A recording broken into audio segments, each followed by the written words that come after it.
Are you tired of annoying pop-ups interrupting your browsing experience on Safari? In this video, I'll show you how to remove them with a simple settings adjustment on your iPhone. Let's get started. First, open Settings on your device, then scroll down and tap on Apps. From there, find and select Safari. Now, scroll to the bottom and tap Advanced. Inside the Advanced menu, you'll see an option called Feature Flags. This is where we'll make the necessary change.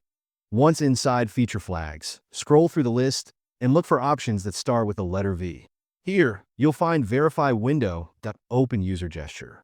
This setting controls how Safari handles pop-ups triggered by websites.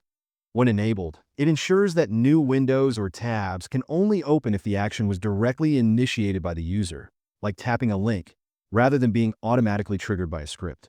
To reduce unwanted pop-ups, make sure this option is turned on. This will prevent sites from opening new windows without your explicit interaction, improving both security and usability.